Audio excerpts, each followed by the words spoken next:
Babala, masela ng video, maging disente sa ating mga komento.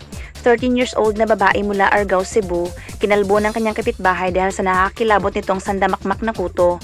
Ano nga ba ang epektibong solusyon sa kuto at paano rin ito maiiwasan?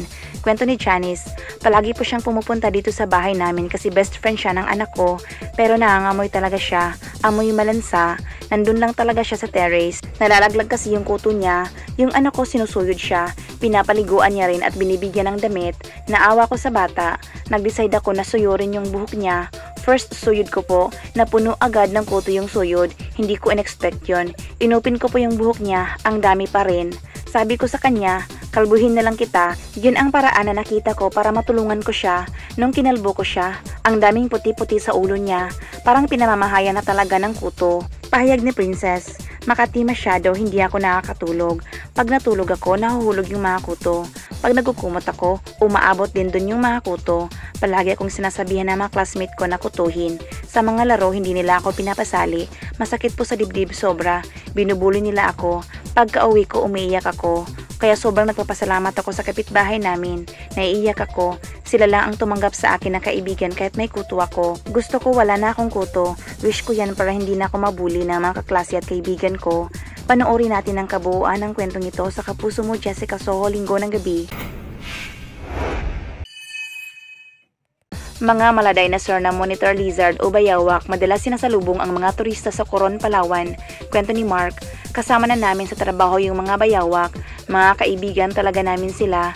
Magkakamukha sila pero hindi lahat magkakapareho ng kulay. May mga puti, may itim, may maiksi, yung buntot, may mahabang buntot.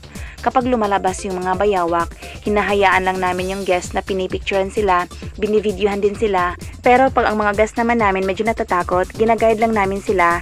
Hindi namin hinahawakan yung mga bayawak dahil bawal silang masaktan. Pahayag ng turista, I really enjoy being in Coron. I was very surprised when we saw the lizard already on our first day here. From that day onward, we saw the lizard almost every day. It's very special for us because in Germany, we don't have lizards. So it's very special to meet them on vacation. We were not afraid of them because we kept some distance. They're not scary. They're just very impressive.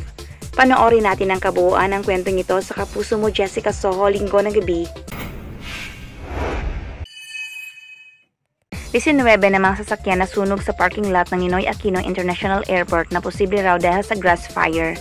Samantala, isang guro naman mula Rizal na heat stroke dahil sa sobrang init. Pahayag ni Fire Inspector Gabriel Solano, yung sunog nagsimula sa isa sa mga sasakyan na nakapark doon sa parking building ng NAIA. Umabot sa 19 na mga pribadong sasakyan na nakapark. Wala naman tayong naitalang victim dito sa nangyaring fire incident. Dahil sa mayroong matataas na damo, doon sa parking area na yon kumalat ito at nadama yung ibang sasakyan na katabi niya. Masasabi nating may contribution ay yung mainit na panahon.